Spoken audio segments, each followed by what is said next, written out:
Okay. Welcome everyone to today's webinar where we will be discussing tuberculosis in a UK context.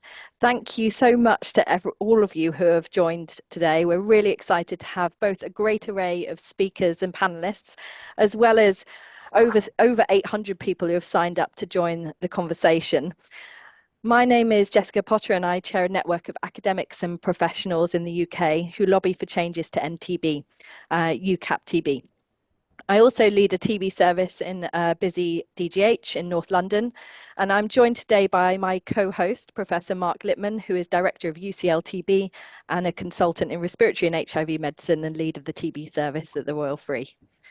So just a few housekeeping points to begin with. The event is being recorded. Please keep your microphones on mute and videos off unless you're speaking. We will bring in comments from the audience throughout the panel discussion in the second half, so please do post your comments and questions in the chat at any time right from now, and our team here will help us to bring them into the conversation at the relevant point. We want to hear from a range of perspectives and hope for some lively debate. Please be respectful and try to keep your comments brief. Finally, we'll be writing up the event for an editorial and hopefully parliamentary report, which we will send around by email at a later date. The webinar today is going to be in two parts. Firstly, we're going to hear some short talks from a range of experts who will set the scene, from epidemiology through to local, national policy, through to care delivery at the front line. In the second part, we will bring in a panel of additional voices, representing primary and secondary care, local and national public health, NHS commissioners, TB survivors, and academia to respond to a series of questions. Over to you, Mark. Thanks very much, and welcome from me too. It's really great to see the numbers of people who are interested in this issue of TB in the UK, and of course that's why we chose to run this webinar. And why now in particular? Numbers are increasing, as you'll see from the presentations that are to follow. There's a lot of activity in TB, both as a disease and also as a real bellwether of other conditions and areas such as inequalities. And what do we want to get out of it? Well, it's easy to moan, and I think the most important thing we agreed on was actually to look at solutions. And that's what we'll be aiming to do. And as Jess says, we hope to turn this into a report which we trust will actually be of value to people rather than just critical. So back to you, Jess. So we're really delighted today that our session will be opened by Lord Nick Herbert, who has been a TB champion in Parliament for many years. He's co-chair of the All-Party Parliamentary Group on TB in the UK and established and chairs the Global TB Caucus, a network of parliamentarians from over 150 different countries who work together to end TB globally. Over to you, Nick. Well, thank you very much indeed, Jess, and thank you, Mark, and thank you so much for inviting me to open your meeting. I think it's great that you're holding this meeting, and fantastic that so many of your colleagues are joining you. I co-founded the All-Party Parliamentary Group on Global Tuberculosis nearly 20 years ago, believe it or not. And one of the early things that we did in Parliament was to produce a report on the need to take action to deal with TB in the UK. Of course, much of our work was focused on what we needed to do globally, but we realized that the UK, if it was going to be arguing for effective TB strategies in other countries, needed to be doing the right things itself. And there were a relatively large number of cases for a country like the UK in England at the time. I think it was something like 5,000 a year. So we produced a report in 2013 that said what needed to be done. And we talked to Public Health England and to the government, to ministers about all of that. And that resulted in the launch of what was then called the Collaborative Strategy, I think, for England. And that was actually launched in 2015. And it was launched at our all-party parliamentary group meeting, I think on World TB Day, by Public Health England. And ministers then came the following year to speak about it. And a little bit of funding was given to implement it. And so we felt that things were moving in the right direction. Of course, then we had the intervention of COVID, and the same thing that happened in countries around the world with the sort of collapse of TB services arguably happened here in the UK as well. And doubtless we'll be hearing more about what the impact was. There was a successor strategy, which was, I think, called the TB Action Plan for England, 2021 to 25, something like that. And so that was meant to take over, and there was meant to be some funding for that. But I think there are now concerns that, as we will hear, that TB cases domestically are on the rise again, and that the funding for that plan seems to have disappeared, which perhaps isn't surprising in the wake of COVID and given the funding pressures, but is obviously a huge concern.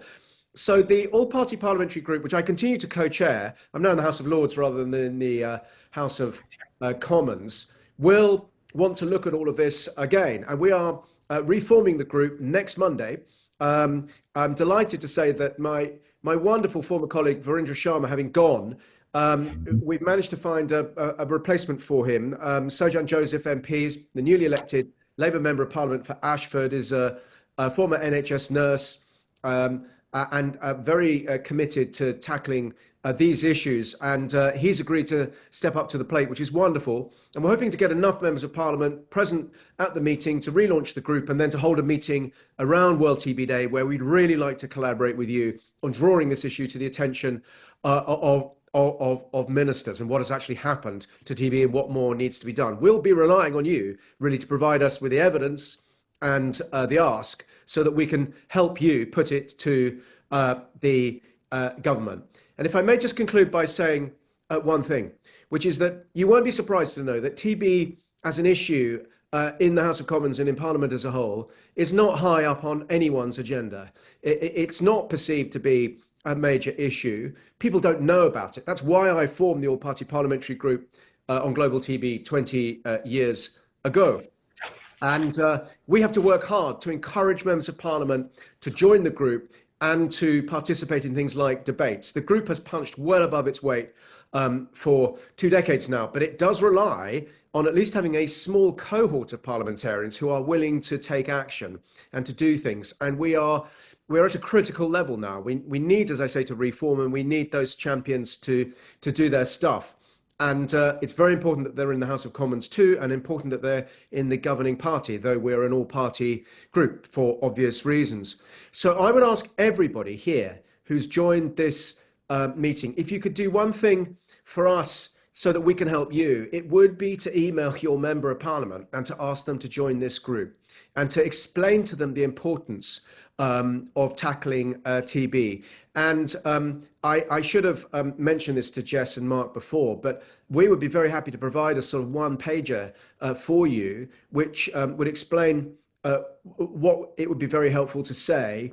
And then it's very easy to find out who your MP is. You can just ping them an email. It will take you 30 seconds, but believe me, it will make all the difference, because the one group of people they'll listen to is their constituents. They will pay attention, they will reply, and if possible, you should actually go and see them as well in their surgeries and explain to them why this is important. Don't presume that the political world is going to pay attention to you, or that it will act on the merits of what you're saying, or take action. In the overall scheme of things, it's too small an issue for them, and that's why we have to do everything we can to mobilise opinion in Parliament, to raise the issue with ministers and to put pressure on them. It's exactly what we did before, and it was successful, and we really would like to do it again, but we do need your help. So please, if Jess and Mark would send around that bit of information to you, if you could then email your MP, and indeed any supportive peers that you happen to know, I can't tell you how useful that would be. And we in turn will do everything we can to support you and the fight to battle TB. Thanks very much indeed. Thank you, Nick. That, as always, fantastic, so important. And I don't know if you can see the thumbs up, the hand claps. I think some people are sending you flowers as well, invite for dinner. So it's really, really great and so important. So yes, let's please all do that. To now move the meeting on, it's a real pleasure to welcome Sarah Murphy, who is the nurse specialist clinical lead for Kent for TB services, to give a perspective on where she and TB nursing has come from and the challenges she's now facing. Sarah, the floor is yours. Welcome. Thank you very much. So I first became a TB nurse in 2008, and it was a really exciting time as I joined the newly formed North Central London sector, which brought together 5 previously separate TB teams. And I think this approach had a lot of strengths. The sector was able to pool together knowledge, skills, resources and staffing.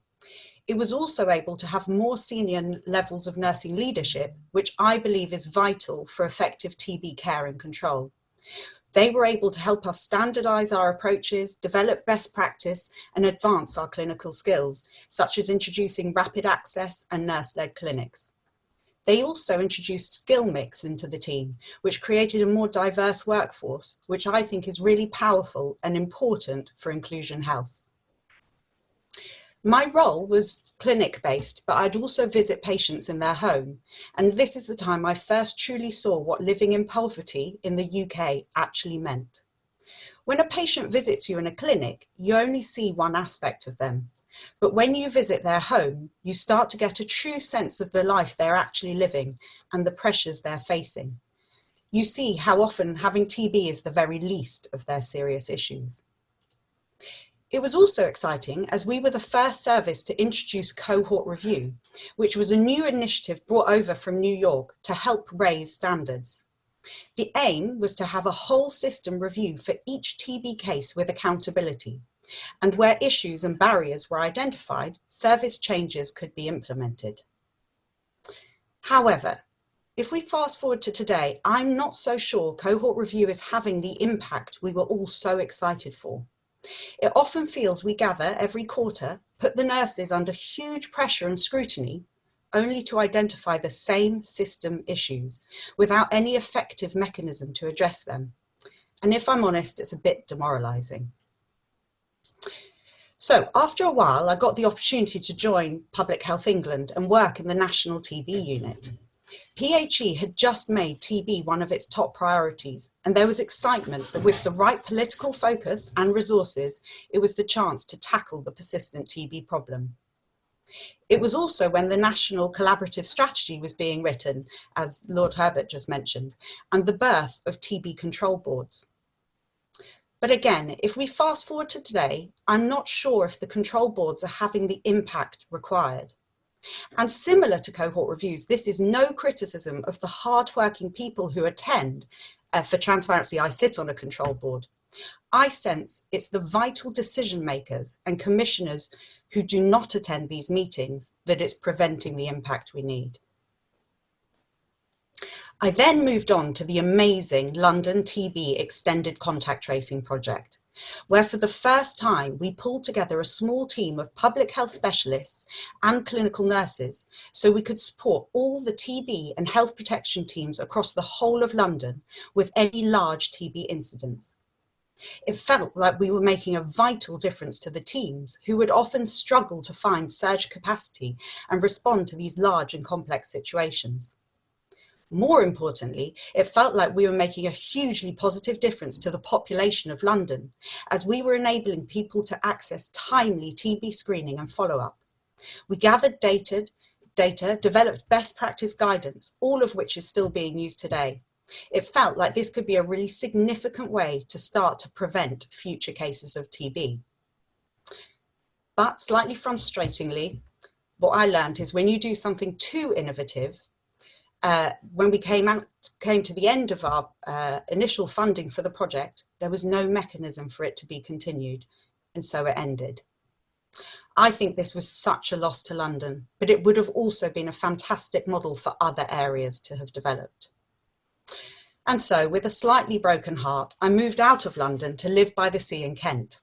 And then I discovered there really is more to TB than just in London. Kent is a fascinating place to work, as it's like a whole country in one. We have rural and urban areas, deprived coastal towns, as well as extremely affluent royal towns. We border with London, but we also border with Europe and have the coast where most of the small boats land. Kent is a low incidence area. However, what I have discovered is that does not mean low complexity. What we lack in numbers, we more than make up in vulnerable and complex patients. It feels like COVID and the cost of living crisis has had a devastating impact on our population. Our patients are presenting with more severe disease and in more desperate social situations than before. We are managing complex safeguarding and legal situations, trying to advocate across many inflexible organisations such as the NHS, local authority, Home Office, housing, justice, the voluntary sector, all just to deliver safe patient care. This work is tireless and emotionally exhausting. We are often having to use our own money to buy food or essential supplies due to our patients' desperate situations. We lack the essential TB infrastructure that London and others have to use. For example, we have 3 TB nursing services, all with different commissioning arrangements.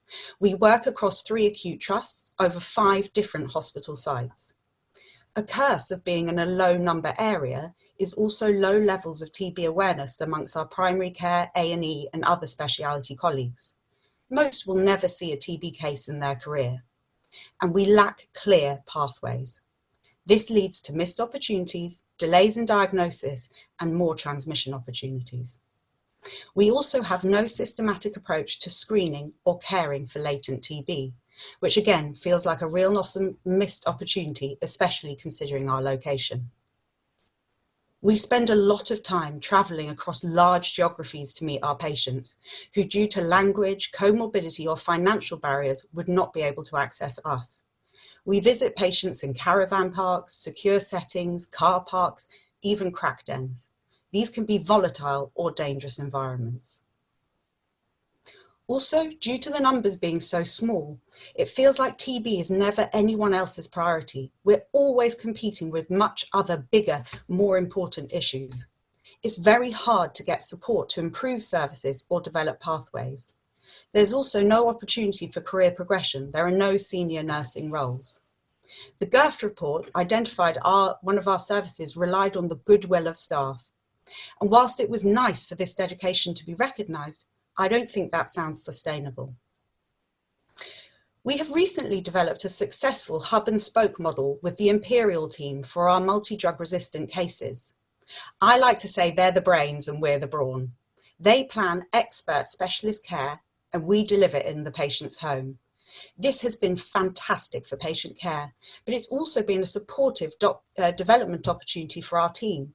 Imperial have kindly shared their time, knowledge and guidance, which has helped us develop and improve. It's also helped us to feel less isolated and stuck in a silo, as we feel part of a wider expert TB team, which I really enjoy. So in summary, I want to make it clear, I've tried to highlight system issues that in my opinion are preventing us from effectively managing and controlling TB. But I also want to highlight is how hard we're all working despite the systems not always working so well. I am constantly encouraged by how focused and determined TB colleagues are. I think TB attracts a special kind of person who cares passionately about individual patients, but also about inequalities in society. We have 2 highly specialist skill sets, clinical and public health. We are lucky to have such a powerhouse workforce, but this needs to be celebrated, respected and protected. Until we get the amazing new vaccine or the shorter treatments, TB nurses and TB survivors are the ones who really understand what's happening, and in my opinion will be the ones who are able to find creative and dynamic solutions. I argue they need to be part of all local, regional and national plans and strategies so we can find the right solution for our TB problem, which is often more societal than medical. Which is why, whilst terrified, I accepted this invite to speak to share my experiences, and I hope it's been useful. But I would like to encourage all other TB nurses and TB survivors to also consider sharing your experiences and ideas wherever possible, because they matter and they can help us unlock this complex problem. Thank you. Thank you so much, Sarah, for such a powerful introduction to today. I couldn't agree with anything you said more, and really share all of the concerns and suggestions you had. I'm going to move on to Esther Robinson, who is head of the TB unit at the UK Health Security Agency. Esther. Thanks, Jess and Mark, for asking me to speak. I mean, how to follow that, Sarah, that was amazing. We're moving from the sort of personal to something rather more data-led, but this is really the data picture of where we are in England at the moment. Next slide, please. So it is no surprise to anyone on this call, TB is going the wrong way in England. And it was fascinating to listen to Nick talk about what it was like in the early mid-2000s. Well, we're in very much the same place now for very many similar reasons. This is a graph on the left-hand side where you can see that after that sustained decline from 2012 through 2015, and don't forget the strategy started in 2015 at a time when TB was already going down. What we have now seen since 2021 and the start of the completely unfunded National Action Plan is TB rates climbing again. And we published the provisional figures for 2024 last week. We're now at 9.5 per 100,000 and are very likely to breach the low incidence barrier of 10 per 100,000 either this year, 2025, or next, 2026. To hit those WHO elimination targets that everyone's been talking about since 2015, we'd have to have an 18% year-on-year fall. We've never had an 18% decline in a single year. Only 1987 had a rate of decline anywhere near that high, and it was an isolated one. So there are enormous challenges in terms of the numbers, and that translates to the challenges that Sarah was talking about on the ground. Next slide, please. The other thing that's happening in England is that the geography of TB is changing. And in UKHSA reports, we never put London and the regions on the same graph because London has so many more cases that the regions all end up in a blob at the bottom, as you can see on the left-hand side here. But what is really interesting is if you do put them together on a graph, what you can see is that although London clearly comprises the single largest number of cases in the country, its share of those cases is falling, which means that our regions are seeing more of the cases in England now. And London accounts for about a third of TB in England in 2024. The largest percentage rise last year was in the West Midlands, not a low incidence area, but actually historically a high incidence area. But a very striking thing was that not only did the TB incidence rise in those traditionally high incidence services, but also in the very much lower incidence services within the West Midlands. And I'm picking on the West Midlands here because it is the region that had the single highest rise, but we saw the pattern across low incidence services everywhere last year.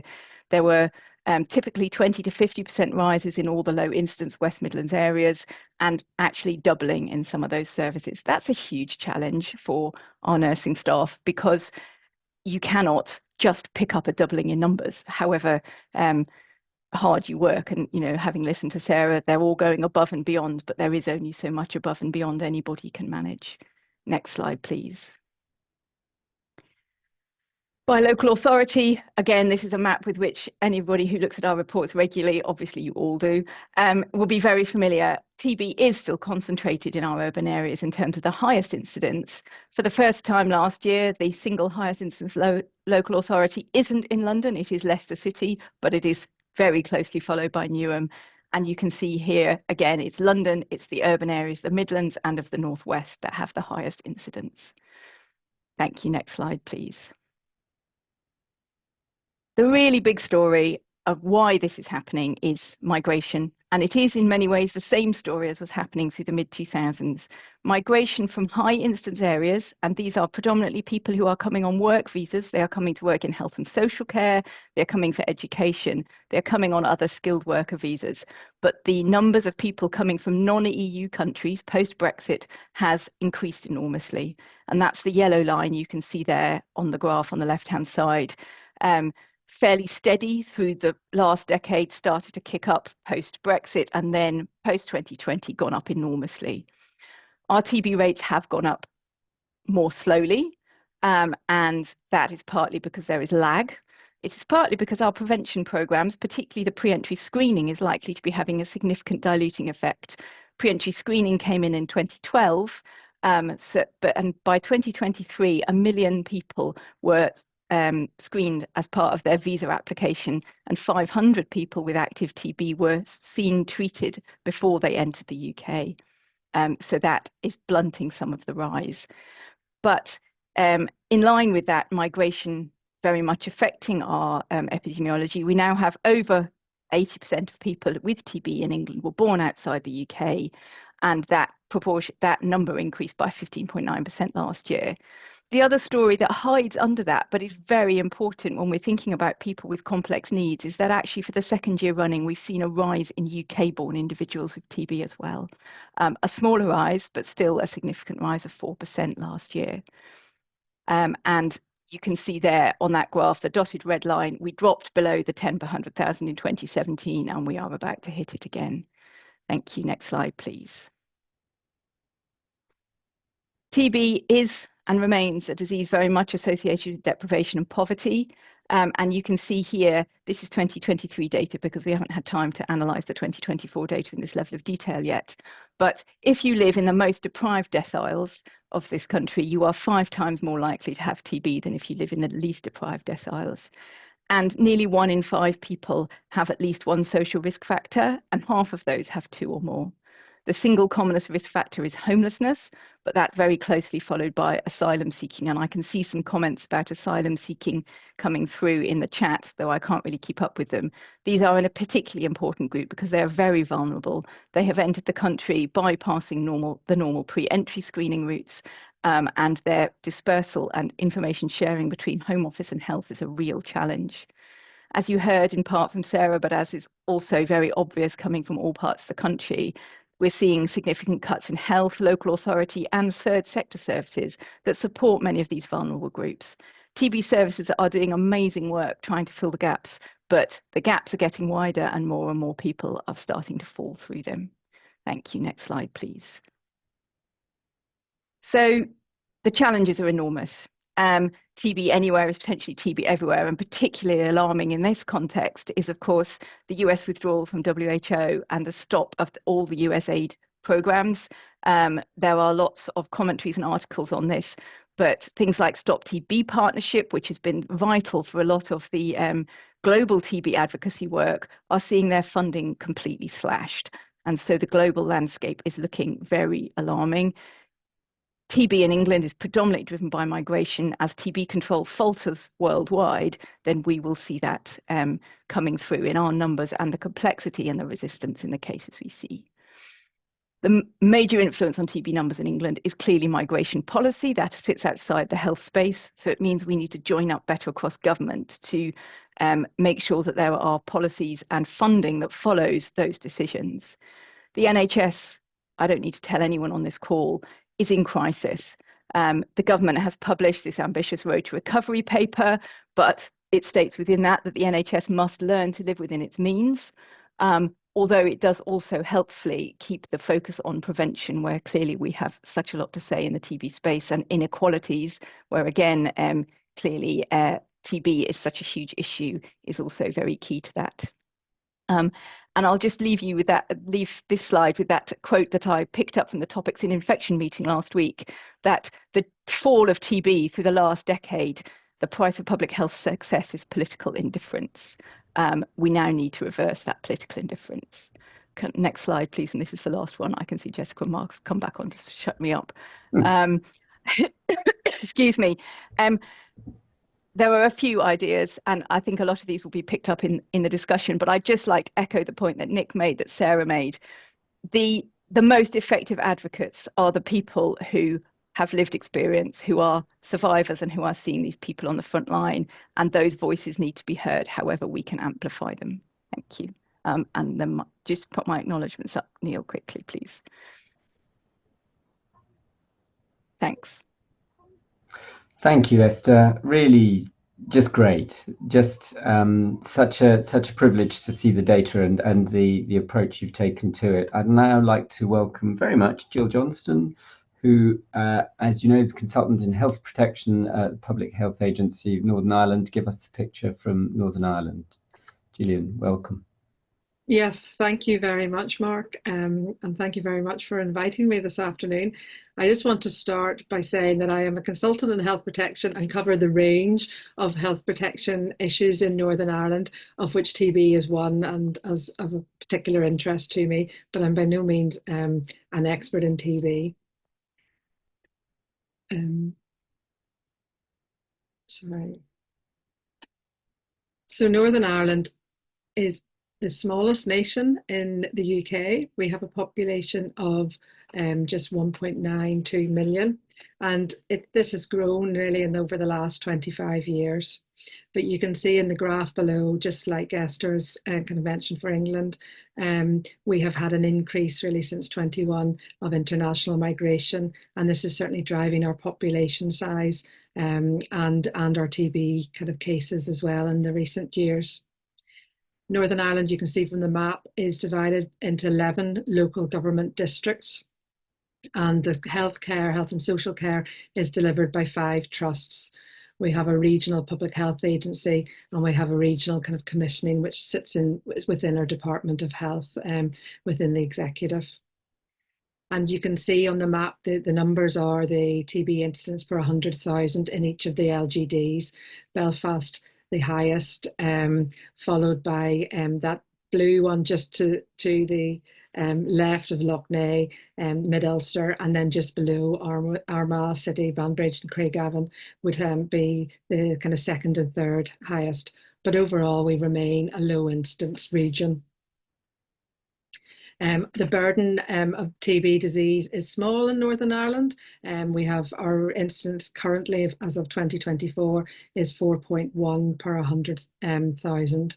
And as I mentioned before, really the numbers are highest in Belfast area, which sees about half of our cases, and LGDs, which have kind of higher proportion of some of our migrant communities living there. And as you can see from the bar chart, sorry, I was just trying to move something there.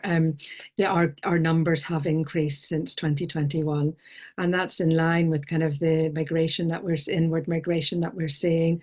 And even whenever we take account of our kind of small numbers and look at it in kind of 3-year rolling average, we still see an increase. Alongside then as expected, we have had an increase in our non-UK born cases, and we're now seeing in the region of 2/3 to 3/4 of our cases which are in non-UK born individuals, and that's what the table below just highlights. 2/3 of our cases, as has really always been, are pulmonary disease, with the remainder kind of extrapulmonary. And we get our most recent figures are around 22% or a fifth with at least one social risk factor. So our cases are getting more complex because our numbers have increased. We are seeing kind of more absolute numbers of people with more complex social risk factors. We're seeing more multi-drug resistant TB, albeit in small numbers. And we've had, a couple of pre-XDR TB cases that with complex contact tracing and kind of management that has been required. I also just want to kind of mention BOWAS because for Northern Ireland, that is one of, plays a bigger part in our kind of burden of overall TB disease than the other 4 nations. So we have a higher rate of BOWAS in Northern Ireland than the rest of the UK. And our rate, most recently is in and around 0.2 to 0.3 per 100,000, and that compares with kind of less than 0.1 in each of the other 3 nations. And certainly our overall burden of TB diseases, we see about kind of in the region of 4% of our cases, which are BOWAS. And when we look at just our UK born, that is in the region of about 8 to 10%. And you can see that in 2021, it was 26%. We had a small kind of cluster of household and cases in that particular year, which pushed our numbers up. These cases are different to the cases of TB that we otherwise see. They are predominantly male, older age, predominantly UK born and of white ethnicity, and they about a fifth of them working in the kind of agricultural and animal kind of care worker population. And we have looked at our cases in more detail, both kind of by the epidemiology and looking at some of the sequencing, and kind of collaborating with our animal health colleagues to look at the kind of lineages in our human cases compared with our animal cases. And we do see, well, an association with immunosuppression that's perhaps higher than our other TB cases. And we've also kind of shown that so we've identified out of our 24 cases around 10 lineages which are linked with our kind of animal cattle cases, and it really kind of, which are some of them of which are indistinguishable, really kind of highlighting that it's kind of recent acquisition and recent transmission. Of these kind of cases that we looked at a deep dive into, we identified around 12 out of the 24 which had definite exposure to bovis through consumption of unpasteurized milk or some kind of contact with infected cattle. But we have another 50% of which we haven't really been able to identify definitive kind of source for the infection. And so since this work, we have been working much more closely with our Department of Agriculture and the AFB, which is their lab, to look at the sequences and try and understand it better. So really, just to conclude, similar to other low incidence regions, we have some of the challenges that are typically seen and which Sarah highlighted at the start. We are seeing an increased complexity of our cases, trying to get kind of visibility of TB, as has been highlighted by our policy colleagues and amongst our commissioners, and is challenging. And of course, there's the funding issues in Northern Ireland as across the UK. We have a very dedicated and responsive workforce, both in the clinical and public health teams, but training and specialist opportunities and the wider professional awareness of primary care and some of the other district general hospitals, we are starting to do some work to try and improve. And then whilst we do latent TB testing and offer treatment,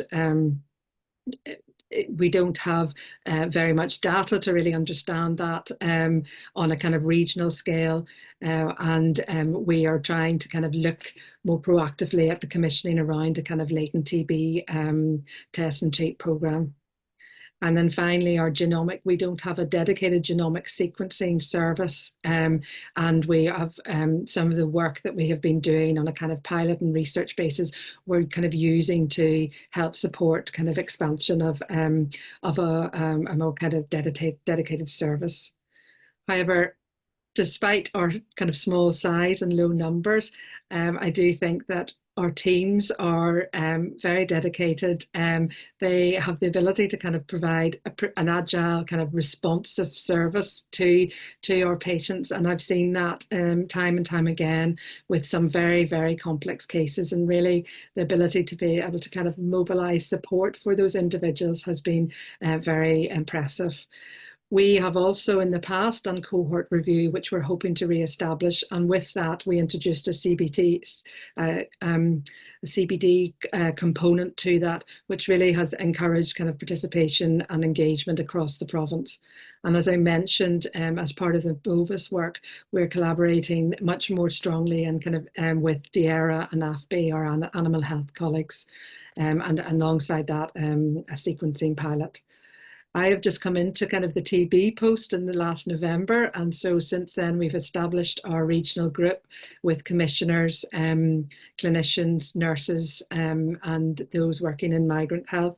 So we're looking forward to kind of taking work through that forward and using that as a way to advocate for TB in Northern Ireland. And within the public health arena, we're looking at kind of regional guidance for contact tracing and latent TB, and as I mentioned before, looking at a professional toolkit. So there's a lot of work going on. Thanks so much for sharing, the Northern Ireland perspective. and the different strains of TB and different challenges you face, particularly in the low incidence areas. I'm going to hand over to Hazel Henderson now, who is a consultant in public health for TB in Scotland. Hazel. So I've been set the challenge of covering TB epidemiology in Scotland in 4 minutes, and I'm always up for a challenge. I'm only going to give you absolute headline findings from our Scottish surveillance, and for anyone who really wants to know more, I will share links to our reports at the end. So we'll begin by looking at TB case numbers and incidence in Scotland. So what you'll see here is that in 2023, the number of TB cases in Scotland increased by 40.8% compared to 2022. So that brings us to an incidence of 5.2 per 100,000 population. This is the highest number of incidents we've had since 2017, and it follows a sustained 12-year reduction since 2010. This map is just to give you an idea of the geographical variation in incidence across Scotland. As Esther was saying earlier, we're seeing a similar pattern in Scotland where, compared with 2022, we've seen very significant percentage increases in case numbers in some of our small to medium-sized health board areas. And this sudden and significant increase has had quite an impact on those local TB services and health protection services, some of which will not have a dedicated TB service because they're used to very small numbers. This just shows you how the cases are distributed by age group, and the one headline finding that I want to draw your attention to is that in 2023 we had the highest rate of paediatric TB notifications for more than 10 years. This chart here shows TB rate by place of birth, and we've divided it just into UK born and non-UK born for this comparison. So the difference between the two lines is the rate ratio, and it highlights the inequality between place of birth and TB risk. So you'll see that in 2023, the incidence increased among both UK and non-UK born populations. So in UK born, it increased from 1.3 to 1.9 per 100,000.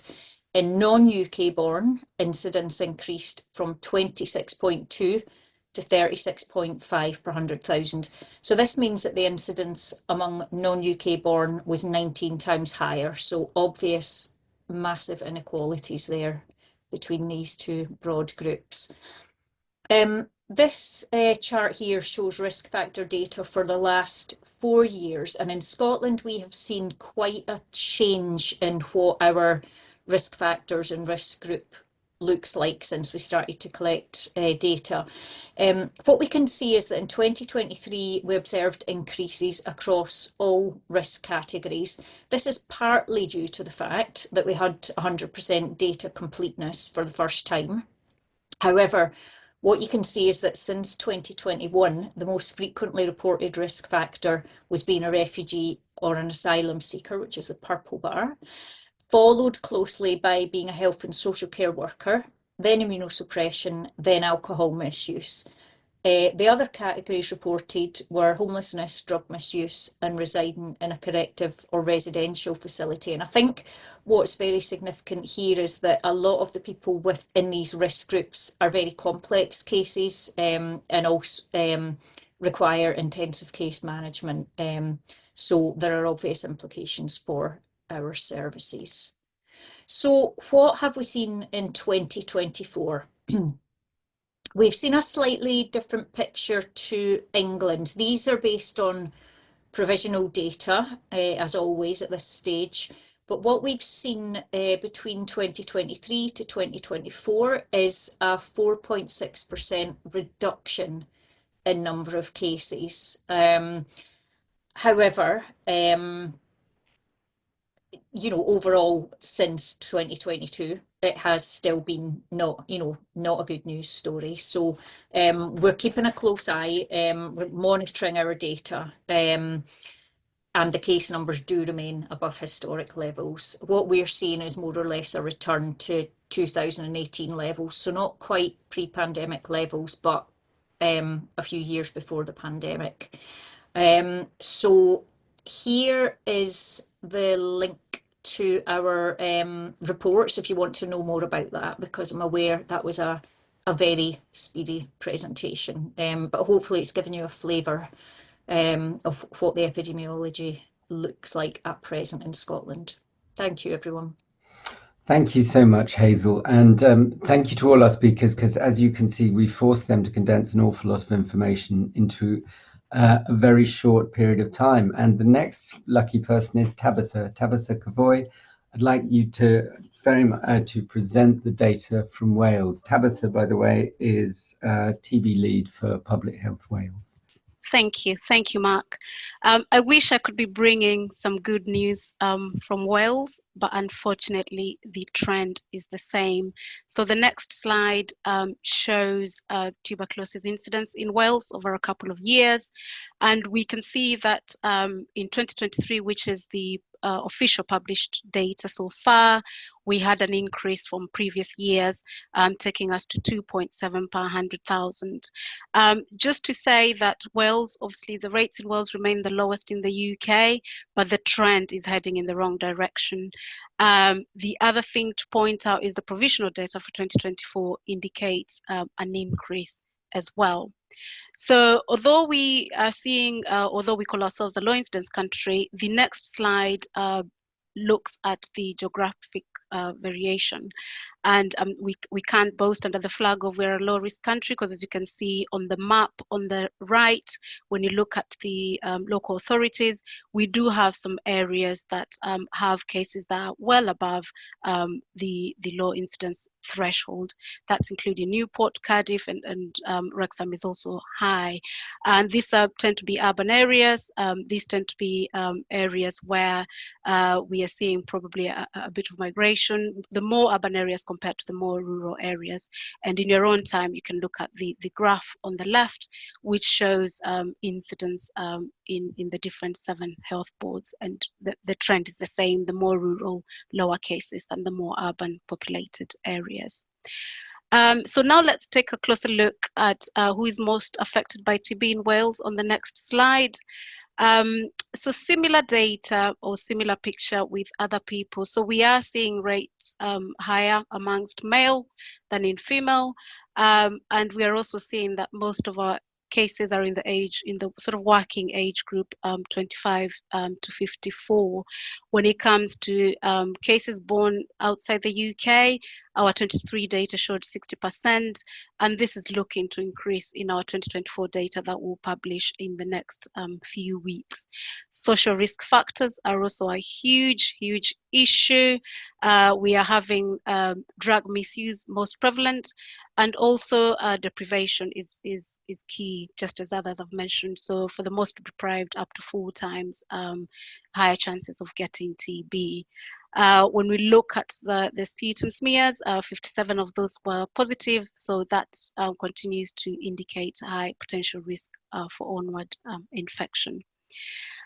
So in terms of the challenges we are facing, on the next slide, in terms of TB in Wales, so we do have, or we are quite lucky in that we are having low trends of multi-drug resistance TB.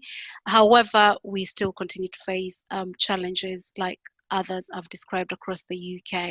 So for example, delay in start of treatment in some cases, uncertainty of the source. So when we come to the cases, especially non-UK born, we don't understand whether it's new infections, whether it's latent infections, or whether it's local transmissions. Just wider challenges quickly on the next slide. Again, we have not got a national TB action plan like England have, and it's work in progress. We also do not have a LTBI screening policy in Wales. And the other challenges on there are just as others have mentioned. So the issues of migration, the issues with TB, workforce pressures, impact of COVID, and health inequalities. And just to mention some very complex TB clusters, including cross-border issues. The last slide, I just wanted to highlight some of the things we are doing, responding and looking forward. So very committed TB teams, as others have mentioned, and we are working collaboratively to continue to influence to get a TB action plan for Wales. Also, screening policy for Wales, but most importantly, we've just done a review of our All Wales TB cohort, and I'm pleased to mention that has just been published, so colleagues can have a look. We can share the link and they can have a look at that. But we continue to advocate, we continue to raise our TB awareness raising, and we are holding our first World TB Symposium on World TB Day in Wales. So thank you very much. Thank you so much, Tabitha, and do post that link to the report in the chat. I'm now going to hand over to Martin Allen, who many of you who work in TB will know has been leading the Getting It Right First Time GIRFT National Clinical Review, and he is the National Clinical Lead for GIRFT. Martin, over to you. Thank you very much, and as other speakers have said, thank you for the invitation. I was asked to talk about policy, and that's quite a big area in the timeline. So I actually took a different stance, and I just thought I would look at my own personal journey during my time of managing TB services. And I think this distills into three areas: knowledge and training, experience, issues around infrastructure, and policy and sustainability of TB services. And the reason I came to those conclusions are, as I've listed here. I qualified in the 1970s. I have no recollection of having any training whatsoever in tuberculosis, no case-based meetings, nothing whatsoever. And as an SHO, I have little recollection of ever seeing a case of TB. They were all managed elsewhere. So my knowledge and exposure to TB as quite a senior SHO was incredibly limited. That changed in the exposure in more than one way when I was invited as a research registrar in the very early 80s to undertake a fibre optic bronchoscopy on a renal dialysis patient who was really very sick. And actually no one else in the organisation could do a bronchoscopy. I duly did it because I was asked to, and I've never been so horrified. As soon as I got through the larynx, all I could see was a whole pile of white endobronchial friable tissue. I didn't do a biopsy. Even when I washed, lots of blood came back. And yes, you've guessed it, it was rampant endobronchial tuberculosis. And that was really quite a wake-up call for me about how sick people could be, but people were not necessarily thinking about that diagnosis. My training moved on. I was moved to Scotland and I worked in the Lothian service. And at that stage in the late 1980s, I actually did some work on contact tracing. And that, again, if one thinks about it, my career had progressed almost 10 years before I even understood what contact tracing was.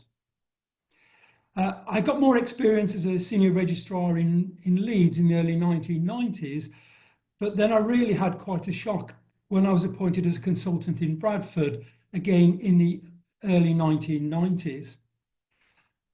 We think we've got it difficult now.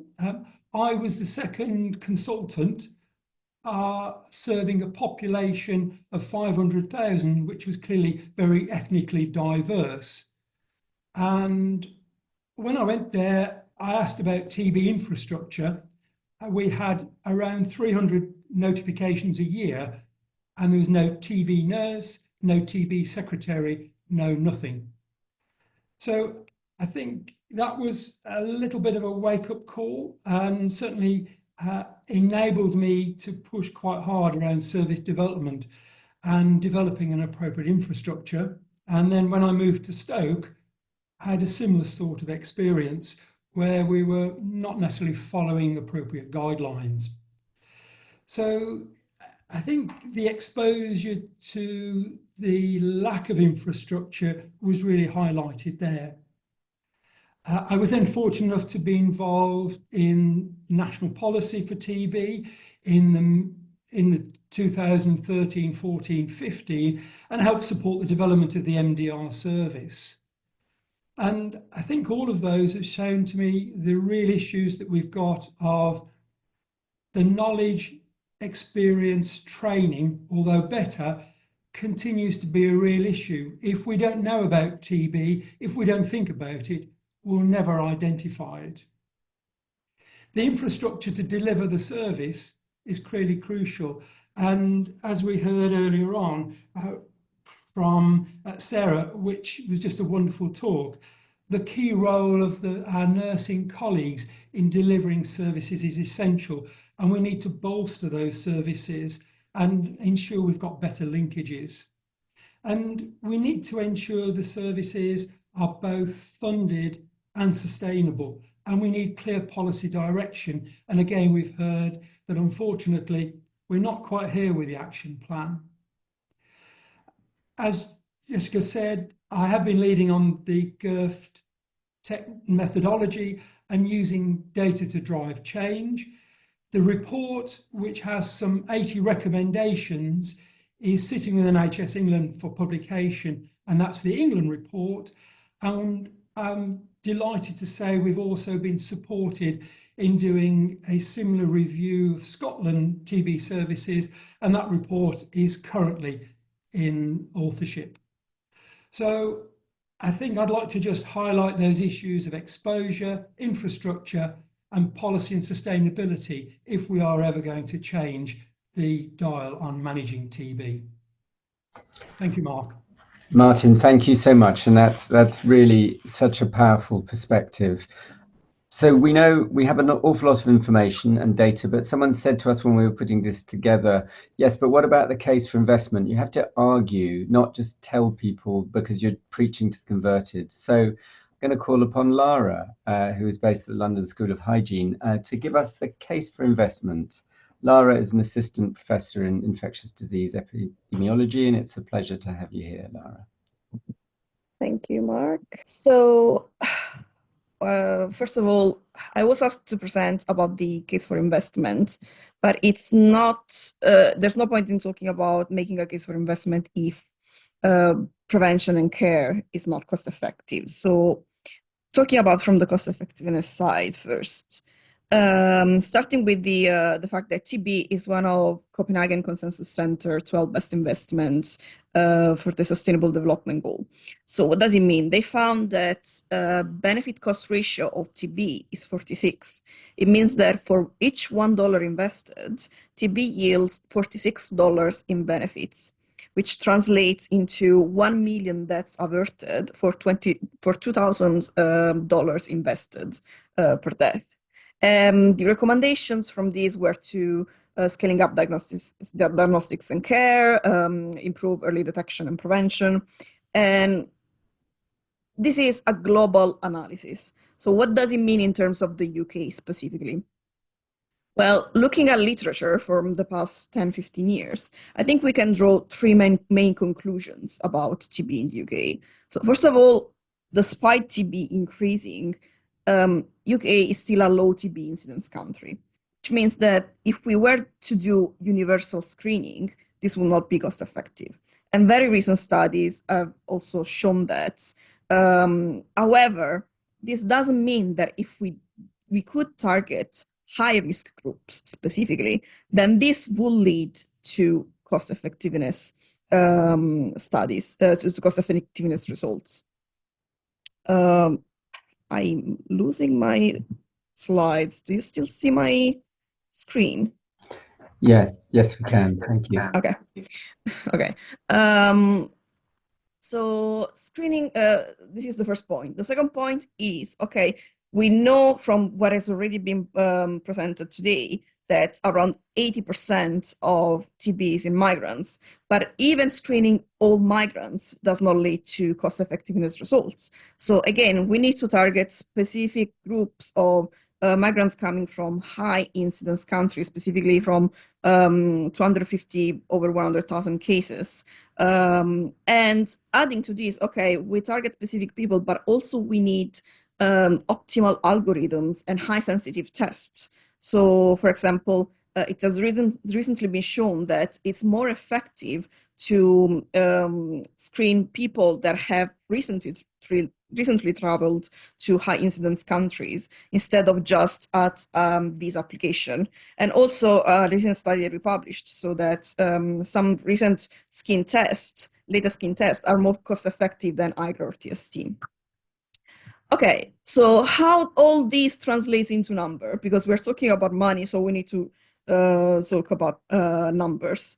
And yes, so treating one case of active TB in the UK at the moment costs around £7.6 thousand pounds from the NHS tariffs.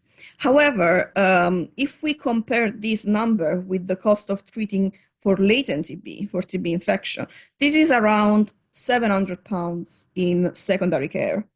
However, a recent study from the Catapult study that we recently published, we also calculated how much it will cost to treat in primary care instead of secondary care. And it's much less than that. It's around £300 in 2023, 2024 pounds.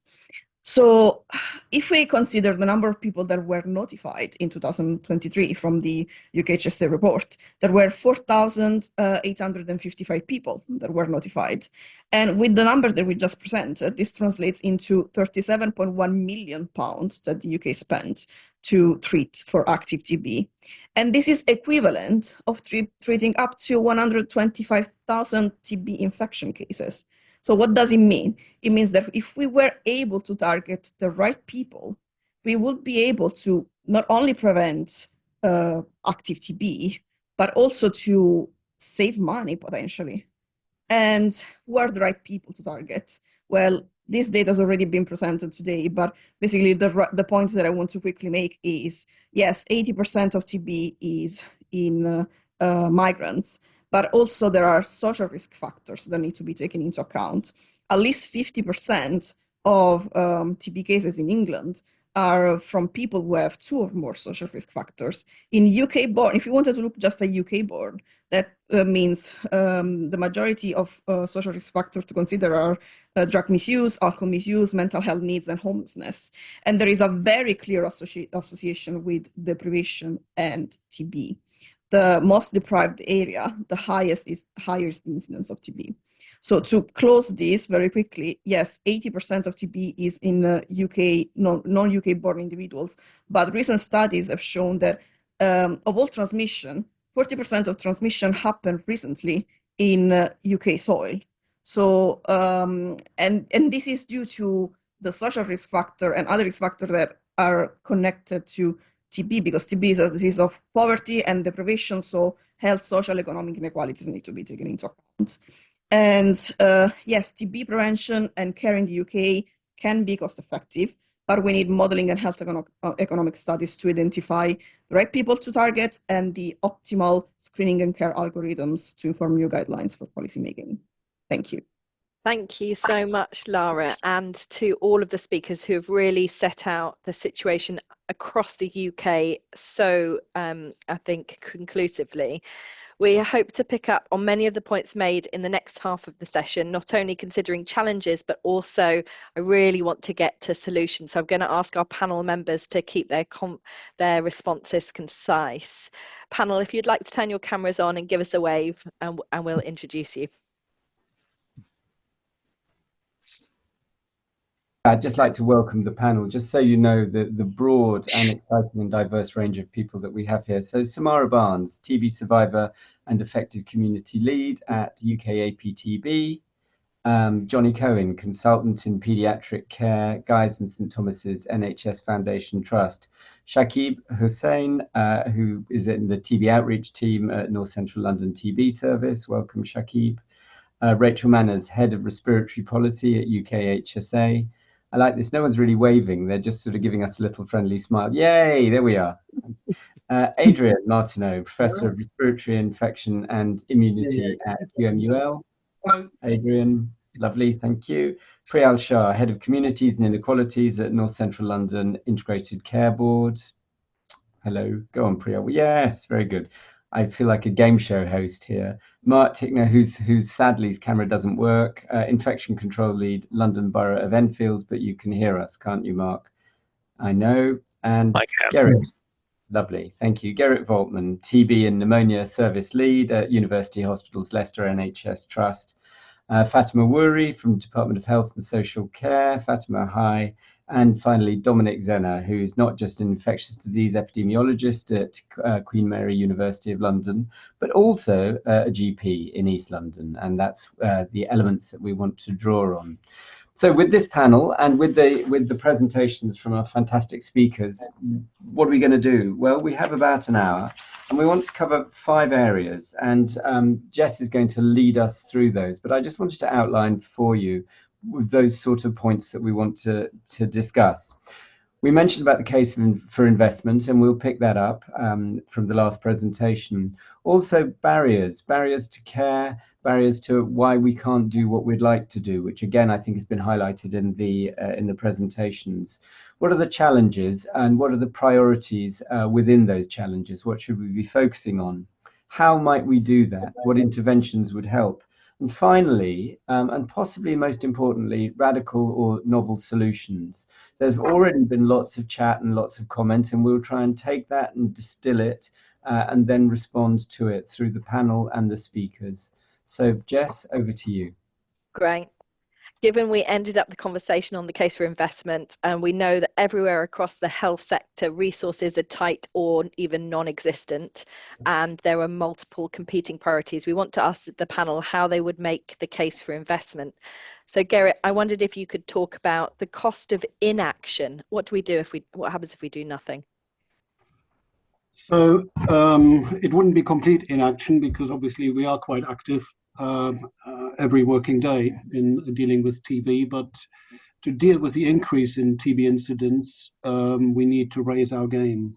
We've already heard the direct healthcare costs associated with an active TB case that we diagnose. That is quantified somewhere between £6,000 and £15,000 for a drug-sensitive case, but goes up quite quickly and dramatically to multi-drug resistant TB, £50,000 to £100,000, extensively drug-resistant TB, more than £500,000. So if we have 5,000 cases annually in the UK, the NHS is facing direct healthcare costs of somewhere between 60 and 100 million pounds per year. Imagine that doubles. And then imagine the economic cost and productivity losses that are associated with TB, because every TB case leads to several months of illness and an inability to work and be productive. The family may be affected by this as well, because they have to look after the patient. So estimated societal loss per patient would be somewhere between 10 and 20,000 pounds. So we're very quickly, with 5,000 cases, talking about another 100 million pounds productivity losses. But these are just numbers, and TB spreads exponentially if it is left untreated. Failure to control TB cases will lead to other people being infected, 10 to 15 people per year for each of these cases.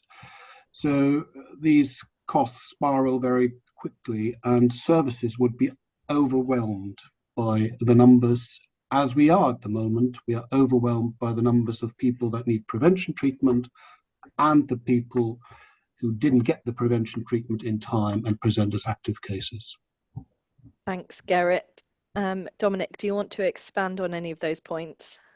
Thank you, Jess. I think, first of all, it's a shame to see unfunded TB strategy and see so many projects stop because the funding drying out or the case. And so the case for investment is really quite urgent. I think we need a better case for strategic TB control and also for early detection and prevention. And so I agree with what Gerrit has said, that we underestimate the cost of cases, especially MDR, not least because we're measuring mostly, which is what he was trying to say from a healthcare and not from a societal perspective. But we also, I would add, underestimate costs that are not directly borne by the specialist services. And so here I'm speaking about GPs, for example, that are indirectly actually bearing some of the costs because it's a burden of disease. Why am I saying that? Because I wanted to raise something that hasn't been raised yet, and that is that we know that the old story of the Hollywood ending, TB is curable. You have 6 months of drugs and then you're fine, is unfortunately not true. Now, I would call that a blind spot. So we have that blind spot also in terms of costs. So we know that there is a large, not well described cohort of TB survivors. That's globally around 155 million individuals. And they face 3 times higher mortality than the general population. And it's also estimated that almost half of the TB survivors, so 41%, have persistent respiratory symptoms. And most of the evidence, unfortunately, is from LMICs rather than from high-income countries. So we really need to do something about the evidence. Now, why am I saying that? It's because in many estimations, we underestimate the post-TB. There has been in 2021 a paper from Dick Menzies and group, and who basically estimate that the total DALY, so the disability adjusted life years globally of post-TB, could contribute as much as half of the DALYs of the overall TB DALYs, as it were. So a lot of the costs will also be borne by the individuals and other parts of the healthcare system. And again, I'll say it again, GPs, and then societal costs and costs to other parts of the system are notoriously hard to measure. So I'm coming back to you, Lara. I think it's a great talk that you did, and it's fantastic to see that. I would say that preventive measures, if you calculate the QALYs, recalculate the QALYs, taking into consideration the TB survivor burden of disease, you will probably find that they're much more cost effective than they are. And we're only starting that process. Thank you. Thanks, Dominik. Sorry to interrupt you there. A really important point about the ongoing morbidity that people face after even after their TB is cured. Rachel, as someone who works in government, we've discussed the economic case for TB, but what other case can we make to get those in power to invest in TB? So I think it's just really important to flag, and I know this has been said quite a lot of times during the session, how important prevention of active TB is. You know, we've talked a lot and we've heard a lot about how significant this is for individuals and their families. And we've got increased demand for TB services, which are putting additional kind of pressure on the health system as a whole. We know that we've got data and intelligence, which allows us to really predict which cohorts are likely to be affected. And it's really important that we're able to use this data to make a case, which is what we are in the process of doing alongside our clinical colleagues within UKHSA. It also, by tackling TB, it also enables local authorities to reduce health inequalities. And it also links to the UK government's growth agenda and the mission-driven government, which is about kickstarting the economic growth, building an NHS fit for the future, and TB prevention absolutely fulfills these missions. Thank you so much. We've got about 45 minutes and 4 other areas to cover, so thank you for that. We're going to move on to look at barriers. And I think what was really elegantly highlighted there was that despite declining rates in the past, suddenly things are all changing across all nations. And I want to call on Samara, who has lived experience of TB and in fact had drug-resistant TB. What do you see as the major barriers to progress in this area, Samara? Thank you. I think there's a real lack of awareness TB still being a live issue in the general population. I post about TB quite a lot on Facebook, and even just last week, people were still saying that they were shocked that it was an illness that still existed. And if people don't think that it exists, then they won't necessarily look out for signs and symptoms, and they definitely won't ask the doctors if TB is a possibility when they do go. I was treated as if I had a chest infection for a long time, and I never thought to question it. And also, I think there's a lot of stigma around the illness still. When I was poorly, I was asked why I wasn't sent to a sanitarium, and this was only a few years ago. But I'm also sure that the thought of having to undergo long and tough treatment that can actually make you feel more poorly than what the illness does, that can put people off seeking help too. Thank you. Johnny, working with children, any particular challenges that are relevant to your practice in prevention and treatment of TB? Thanks very much, Mark, and thank you particularly for including something on children. I think sometimes the numbers of children affected with TB are small compared to those of adults, but there's huge importance, especially in terms of sort of the long-term health benefits. If we treat them right, treat them early, even prevent it when they're young, then the sort of lifelong quality costs are going to be massively, massively reduced. So thank you for sort of focusing on this. I think two particular points I'd say with regard to barriers and challenges for children. So one of them is around BCG vaccination. Whilst it's relatively easy to get BCG vaccination where it's indicated for a child under the age of 1, it seems to be very rarely formally commissioned over the age of 1 across multiple places, certainly in England. I think that's a huge barrier for the 1 to 2 year olds who may have missed it for whatever reason, getting access at that age when it's still a very effective vaccine in preventing severe disease that we'll still see in the first few years of life. So I think that's something that needs urgently solving on a national level, albeit commissioned perhaps more regionally or locally. And then the second thing is the medications. Even for TB prevention, most of the time people are on 1 or 2 medications. They're large volume liquids. TB disease, people are on 3 or 4 liquids. Young children or sort of mid-childhood who can't yet swallow tablets are carrying very large bottles with them everywhere. It's very impractical. It's very difficult. Children don't often take it. There are fixed drug combination medications available globally. We don't yet have access to them for various complex reasons in the UK, and I think better access to medications such as those and better formulations, shorter treatment courses with novel approaches, novel medications, all of these I think are going to make prevention and treatment much easier for children, and I'd include access to rifampicin in that as well.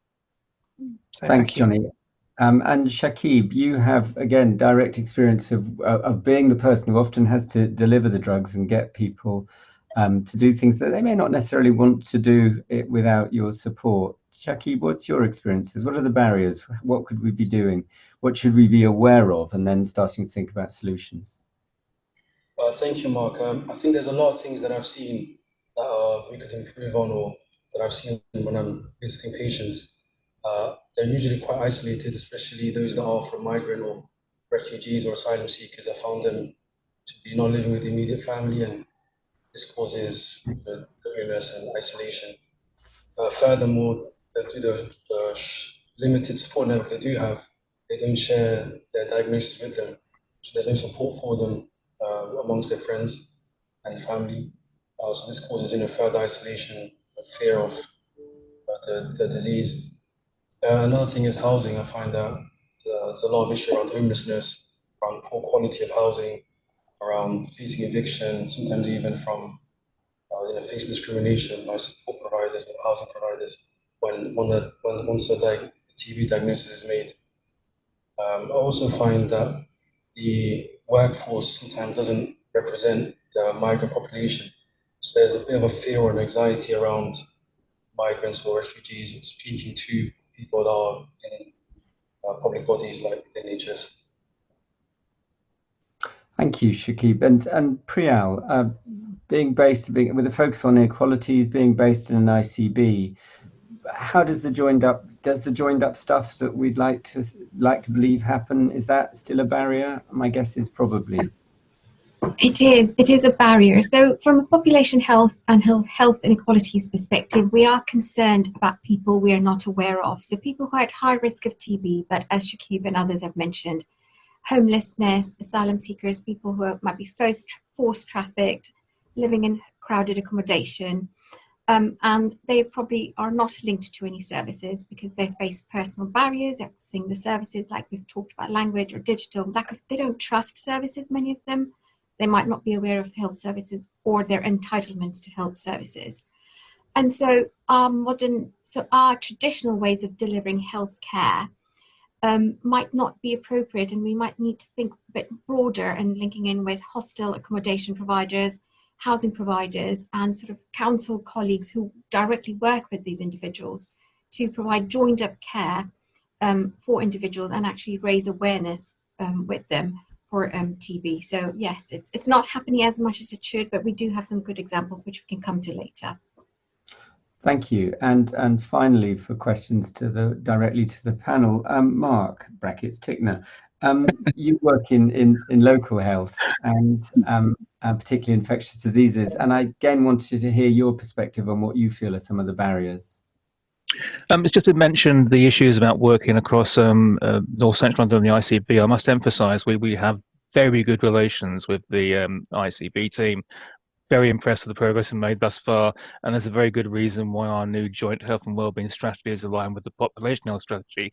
And I'm already seeing actual practical benefits of working across North Central London with other partners in other areas. In the context of health protection locally and the TB issue, one of the things I've been working with recently with the last 2 years is with the damp and mold task force on our housing team. Only it isn't a damp and mold task force, really, it's a damp and cold task force. And this team is essentially charging around Enfield, trying to repair as many houses as they can to bring them into a fit state. And the housing issue has been touched on earlier, and I have to emphasise that this is getting worse and worse. When I was a CPN in Greater Manchester, which my background's in nursing, most of the problems for my patients were actually environmental, with their housing, with rents and things like that, and they could eventually provoke an admission or a collapse in their status. I was unpleasantly surprised to see that being a worse problem 25 years later now I work in this area. I think housing is probably the most significant wider determinant of health, and I think TB, as has been touched upon, is the tip of an iceberg. It's the place we spend our most time in our own homes, and we saw during the coronavirus crisis the most place you're most likely to become infected, and the housing crisis, unless there is some effort to do something about it, will turn quite significantly into a health crisis. And I think we're starting to see that in North Central London, and that's my greatest concern, to be honest. Now, a public health person would say that, but it is my greatest concern. Yeah, and I think what's so vital about all of the responses is it's more than just TB. You know, someone said to me earlier today, it's great you've got this several hundred people here, but you know, how important is TB? And the answer is, well, I think it's a reflection of so many things. Jess, I'm going to hand over to you to pick up some questions from the audience. So there's been a few points from the audience, particularly around staff numbers. And I know also this was something that's already been reflected, particularly from those frontline healthcare staff, that we just do not have enough people to deliver the service we want to deliver. And then because things are so pressured, retention becomes an issue after that. One of the other things that has been mentioned, and perhaps we'll come back to this a little bit later, is around pre-entry screening only detecting active pulmonary TB, and a question about whether or not that can be extended in some way, shape or form. A number of different things that suggested in the chat around adding IGRA testing to the process that already happens. For those that you don't understand it, anyone coming through a visa to the UK has pre-entry screening for active pulmonary TB. Could you check an IGRA test prior? Could you link people better with GPs after their arrival? It is a tricky situation for any of you who have to navigate the global hierarchy that is the visa system.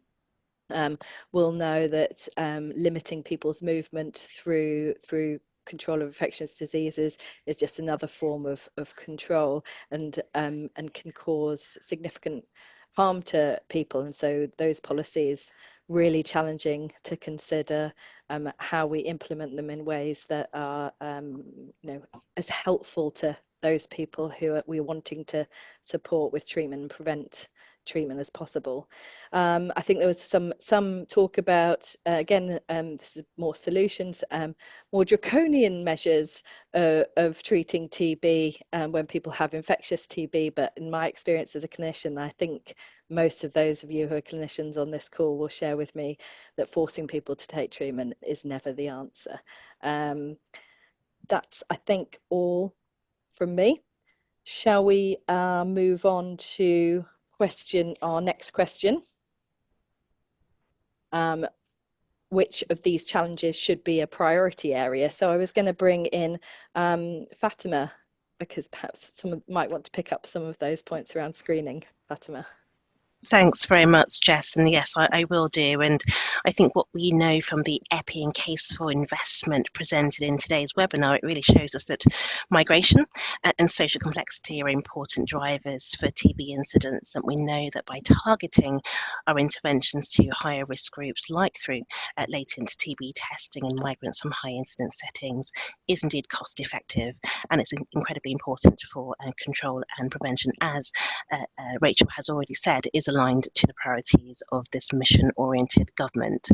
Now, in my former capacity as the Office for Health Improvement and Disparities and Migrant Health Evidence and Delivery Lead, we work very closely with UKHSA to ensure that we strengthened the parity between TB screening in refugees and indeed in asylum seekers. So our migrant health guidance aimed at primary healthcare professionals was updated to align with WHO, ECDC and NICE guidance on TB screening recommendations in vulnerable migrant groups, including asylum seekers. Now, was necessary because what we've already alluded to and discussed today was that pre-entry screening only covers a subset of migrants who arrive via a formal. They can stay in the country for more than 6 months. This doesn't cover migrants who arrive through unofficial routes who are not covered by that pre-entry screening program. So these groups may indeed be from high incidence countries, experience social risk factor and complexity relating to their trajectory for migration, further increase their risk of TB. So therefore, recommendations align with what we know to be right for international guidance that I've made reference to, but also recognising, of course, that migrants from high incidence settings may come through into the UK, also experience forced migration as well. They may be covered by government-supported humanitarian assistance pathways and resettlement schemes like that for Ukraine or indeed for Afghan resettlement. But also through mass evacuation as well. And be given that rapid time frame that they move into the UK, the normal requirement for pre-entry screening may not be feasible all the time. So under these circumstances, UKHSA also recommends screening for active TB disease undertaken as soon as possible in the local areas where migrants settle. Thanks, Fatima. And, you know, we've talked quite a lot about screening, but Adrian, from your perspective as a researcher, what do you think there are in terms of priorities to address, perhaps, you know, thinking particularly about those challenges with screening? Oh, I'm just going to unmute you. Hang on. There you go. You're unmuted. Thank you, Jess. Hello, everyone. I guess we're never really going to get on top of TB control unless we try to address the big issue of asymptomatic infection. And although we have got good tools for treating infection, preventing or reducing risk of progression, where things are really, where there's a lot of room for improvement is in detection of infection. And in particular, we know that interferon gamma release assays or tuberculin skin tests are impaired in sensitivity and specificity. And as a consequence, we've got very low positive predictive value for a positive EGRA test, which means we end up treating a lot more people than we need to for latent TB.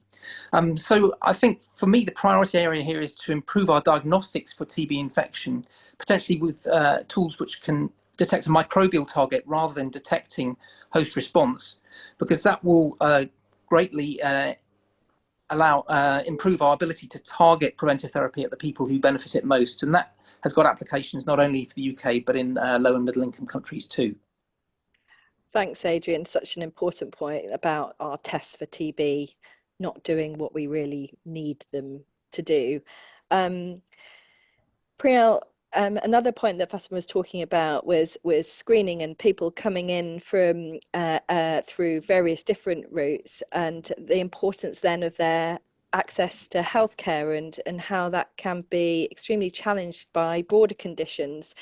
From your perspective, what are the challenges and the priority areas that we should be addressing in terms of those challenges? So I agree with Fatima. So asylum-seeking populations are highest risk of TB, and what we do see is that often we're not able to reach out to them to deliver the right screening or invite them into screening, often because they don't understand. We haven't been able to explain the process. The other thing that happens with this asylum journey often is that they are moved. They move across sort of boundaries in the UK, across health system boundaries, I mean.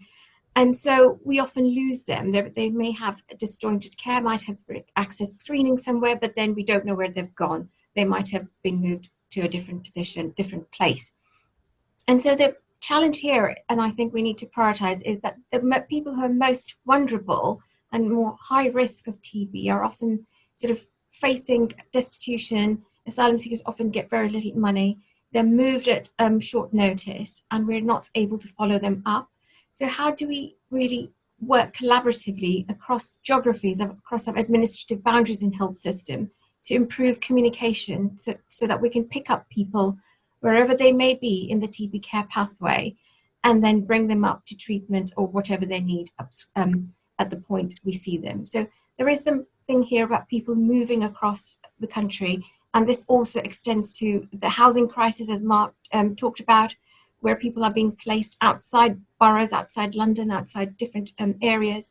How are we picking them up? Because TB, or let alone healthcare, is the least of their priorities when they don't have a home. Thanks so much, Priyal. And your point about people's things that are on their priority list, I think actually extends across all people, particularly those who are experiencing a variety of vulnerabilities, where health is a difficult thing to prioritize, as you say, when you don't have a home or you can't put food on the table. And the other point I think you made, and it's also been made in the chat that I'll bring in, is about IT and the communication that we have between primary and secondary care. I know that there's something that Gerrit mentioned that Sarah's also brought up, which challenges our ability to manage people who are mobile, and our systems are designed to deal with people who stay in one place. How can we change our systems to support those people better? Is a really important challenge that's been raised. Another thing that's come through on the chat about this is we can't help but talk about immigration in relation to TB in the UK, because the vast majority of people who in the UK with TB are from a migrant background, because they were born in places where TB is common. But they have more exposure. But how do we talk about that whilst being inclusive, whilst ensuring that we are doing things that are about ensuring people and migrants get the right care, the care that they need, and not feeding into any of the broader anti-immigrant rhetoric. And it's something that I find extremely difficult and never get perfect, but I think it's something we all need to think about. Mark, I'm going to hand over to you. Thank you. Yeah, I think that point is made really very forcibly in the chat, just to emphasize what Jess was saying about getting the balance.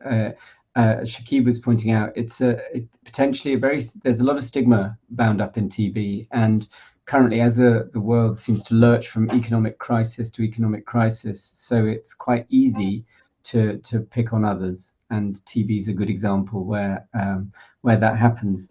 So if we think about that, and we think about some of the complexities of that, I want to now move the discussion on to some of the priority challenges that we see. Certainly, one of the points that's come up in the discussion, and I'm going to now shortly ask Gerrit to comment on this.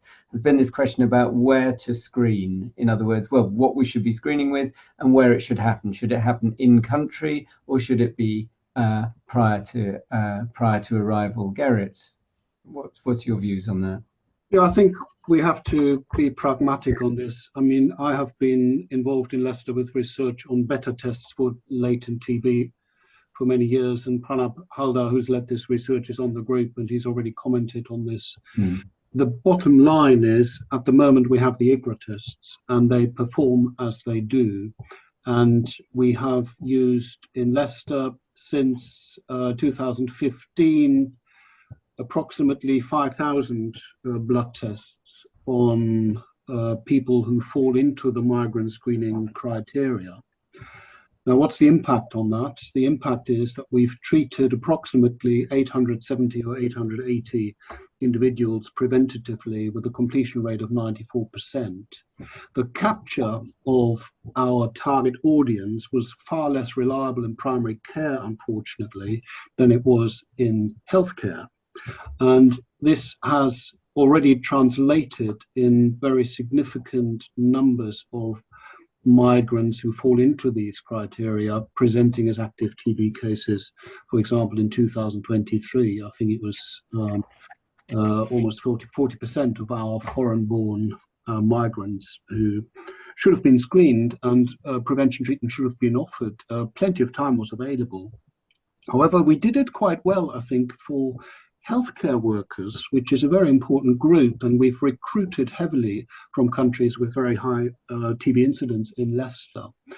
And we've treated hundreds. And in 2023, we have not encountered a single UHL healthcare worker with active TB. I was quite surprised by this, but it shows that if you just diligently do what you should do over long periods of time consistently, you do achieve some results. And I think this is really the magic formula here. We need to just get down, drill down, identify our target population algorithmically within primary care, and performance manage primary care on identification of the at-risk population. And just on a more general note, I think it would really help if we could cut down the period where migrants are called migrants as quickly as possible. I think it is important to welcome these so-called migrants as fellow citizens, which they will be in the vast majority of cases for the rest of their life. And therefore, we have to address and appreciate the vastly different health risks that they bring with them due to their country of birth. We would not deal with an individual who's born in Glasgow in the same way as we would deal with an individual who was born in the Cotswolds. You know, they have different healthcare risks, and we have to simply address those risks and deal with them preventatively. Thank you. You mentioned, and thanks very much, Gerrit, you mentioned about treatments both for latent TB and active TB. And Samara, I wanted to get your view about how can we, from a patient perspective, how can we make things better? What should we be trying to do? It's easy for us to say, take the meds. What about from your point of view? I think the thing for me is, as I mentioned before, the treatment is long and it is hard, and it often makes you poorlier than what you were before. I was really lucky when I was poorly and when I was going through treatment that I had scaffolding around me to support me managing to take my medication. I had a family that could look after me, a husband who could look after my daughter when I was spending 20 hours a day in bed. I had a car so I could drive to my appointments. I could buy nutritious food. I had somewhere to sleep, and I had a job that paid sick pay.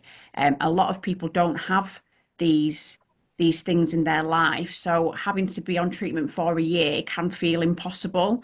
I was actually really saddened to see in the chat people talking about potentially criminalising people for not being able to take the medication. If people don't have the scaffolding around them, they're not criminals. They're they're being let down by society. And yeah, I think, you know, when people are making comments, please do think and remember that patients are people too. They're people's mums, dads, sisters, brothers, aunties, uncles. Yeah, for me, it's the long, laborious treatment. Please make it shorter, and please make us less poorly when we're taking it. Yeah, that's so important. Thank you, Samara. Really, really important. And I should just also commend everybody who's writing in the chat. It is amazing what you're saying. It's so important. We will record all of that and try and turn that, as you know, into a document. Rachel, healthcare policy. You're sort of the closest thing other than Fatima we have to the Department of Health. So how do we take this all in? What are we going to do to turn it round and actually stop people feeling victimised? Thank you for passing over, Mark. I mean, I think it's important, by the way, just echo the thanks to everyone for sharing. From a policy perspective, it's so important for us to actually hear experiences and how people are experiencing it either in the workforce or as individuals. It's really valuable for the policy team. So we're really keen, wherever possible, to hear these experiences and be able to build it into our narrative and the conversations that we are having at a national level. I think it's worth just saying that there is a lot of work going on behind the scenes at the minute with the Task and Finish group, which Esther Robinson mentioned earlier in the call, to actually look at what is happening, look at the data, and look at what the potential options are. I obviously can't, you know, talk too much about policy considerations at the minute and policy development, but it is. I just want to flag that actually there is a lot of interest at the minute. Ministers are listening, and ministers are keen to know what potential options might look like. So we are having those conversations, but acknowledging that the health system is under a significant amount of pressure across the board at the minute, which everyone on this call will be well aware of. But I just want to kind of be clear that, you know, whilst there is interest, whilst there's a lot of work going on, that it's in a really complex kind of place. But I just want to give some assurance that, you know, from a policy perspective, we absolutely see this as an opportunity to think differently and think about how we could address this in a different way. And I think there are short-term things that could help the situation, but we need to be thinking about the long-term goals and the long-term action, and we need to be focusing on prevention as a whole.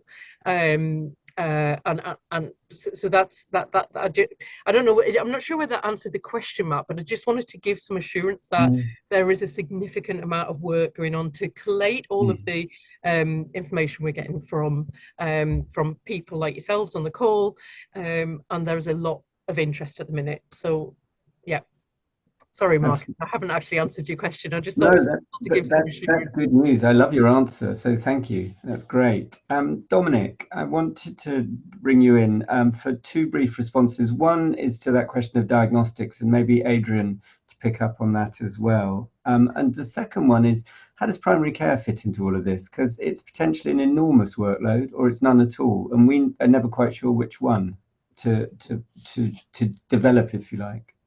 Thanks, Mark, for not forgetting about primary care, because basically I think primary care is key, because that's the access route that most people, bar any pre-entry screening, actually access care altogether. And the documented thing is the treatment delays, most of which will be in primary care.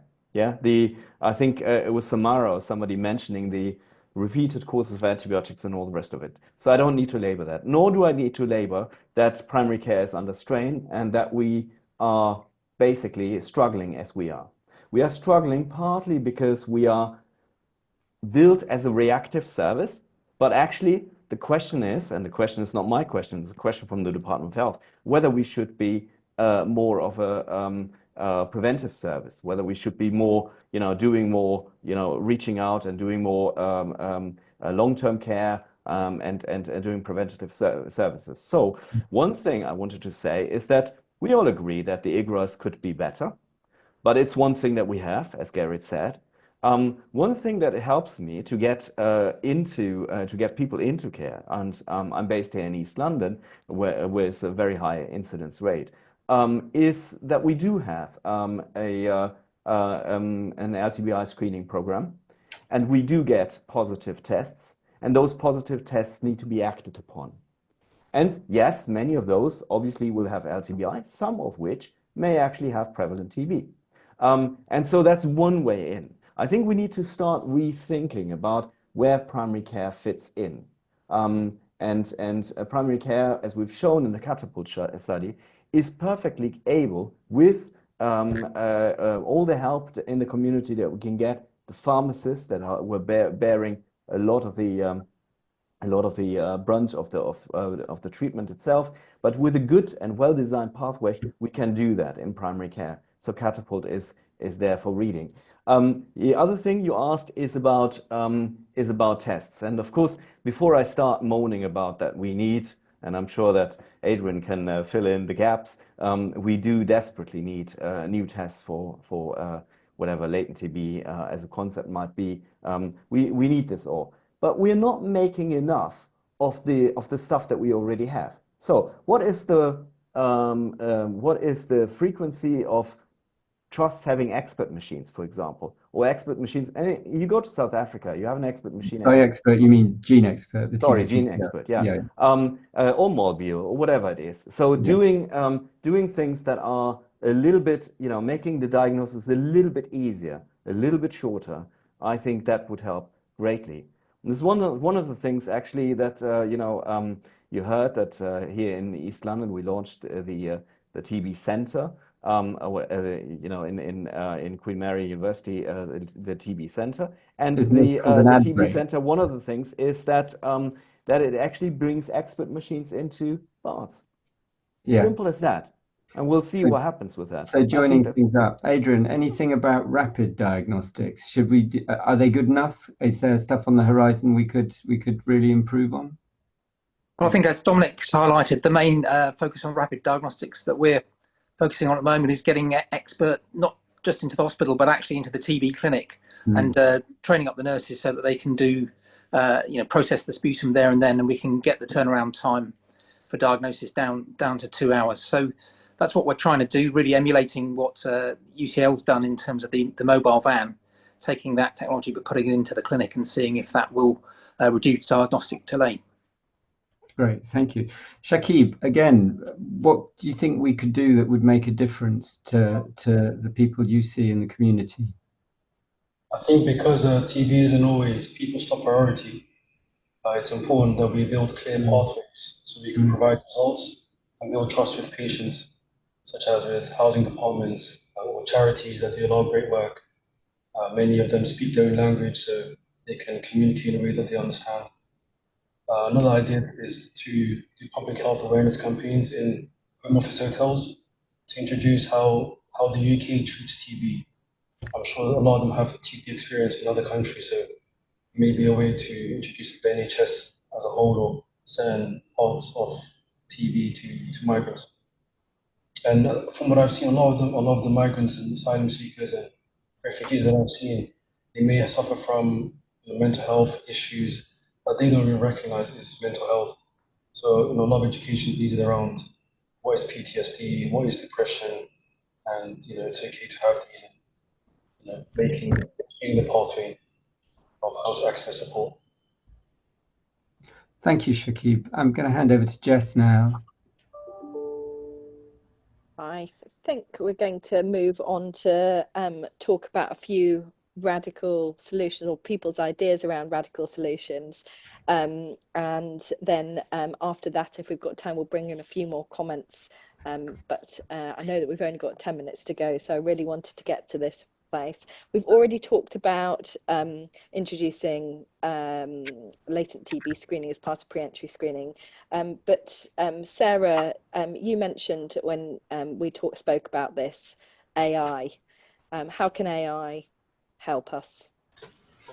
Yeah, I guess that's my question to the AI experts, but I feel like there's a lot that AI could be doing for us, in particular, helping patients, supporting through treatment. We currently only have VOT and DOT, which is quite, so VOT is video observed therapy. There's nothing in it for the patient to do that. I'm thinking maybe AI, maybe there could be an app that supports you, encourages you. That would be really useful. Surely AI can help us speed up reading chest x-rays. I don't know. I acknowledge we've only just got rid of fax machines in the NHS, so this might be a little early, but it does feel like the rest of the world has moved on, and I'd like to see us embracing AI. I think your point about the rest of the world moving on is so important as well. You know, we know that CAD-based AI diagnostic for chest X-ray is being used in very low resource settings.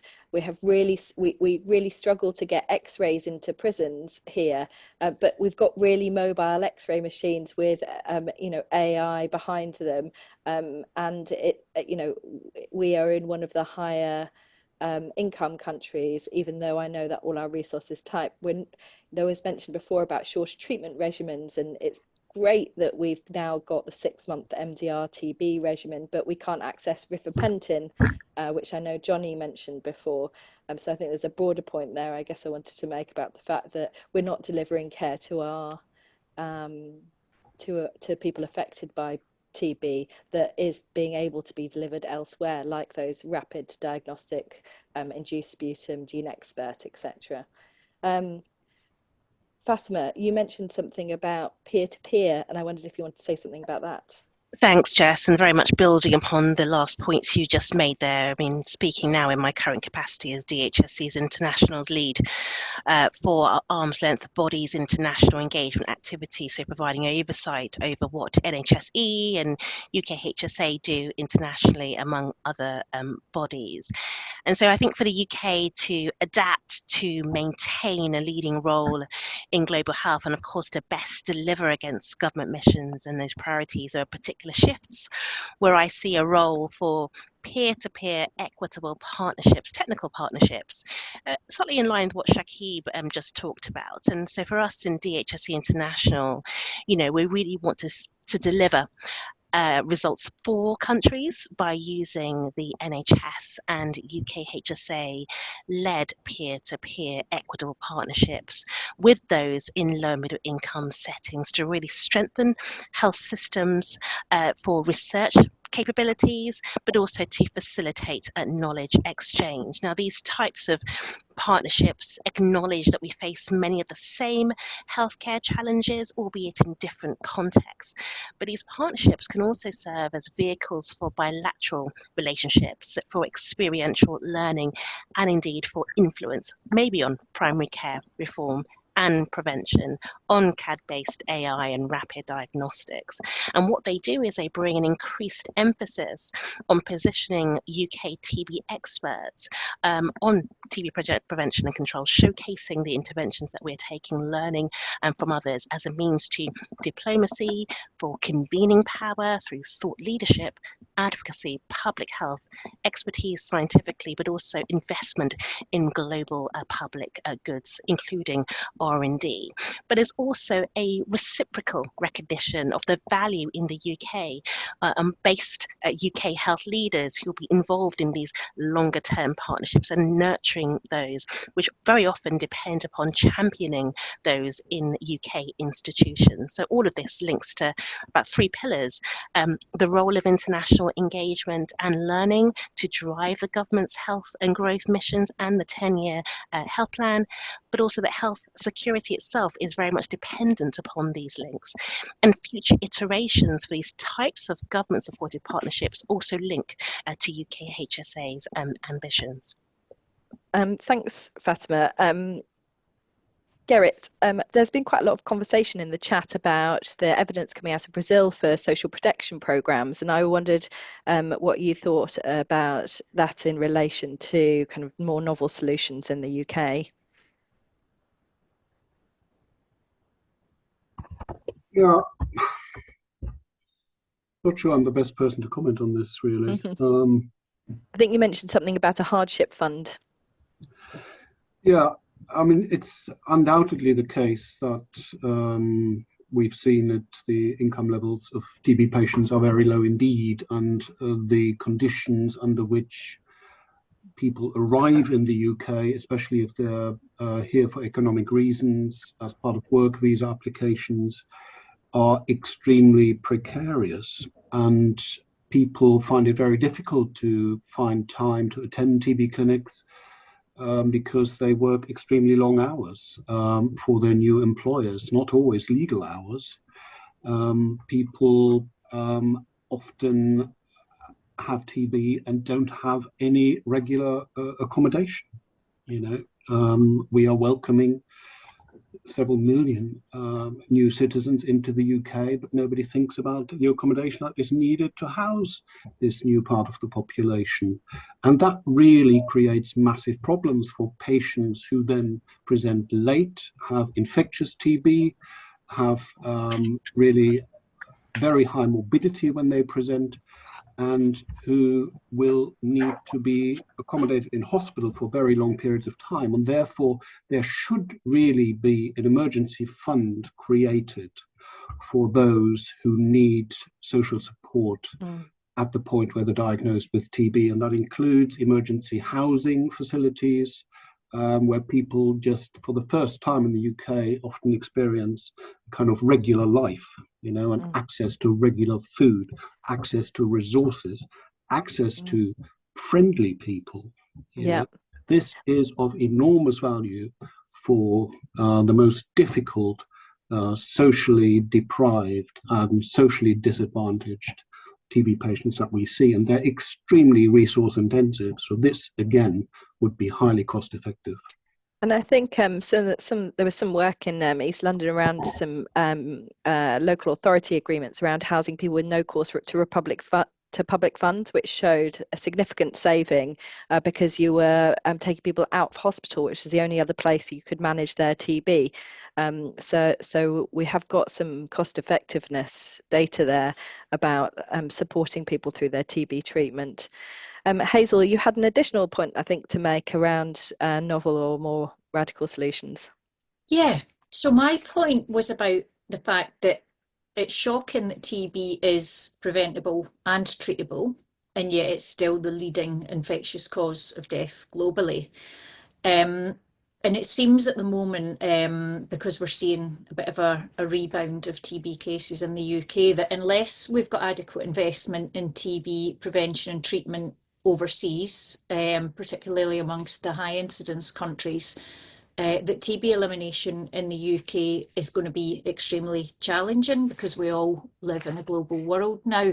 So it's whether this is something that we as a TB community should be lobbying harder for in terms of investment in better treatment, investment in vaccine development, and also greater investment globally in countries who do have, they may be low income, but have a much higher TB burden than we have in the UK. So yeah, that was my point.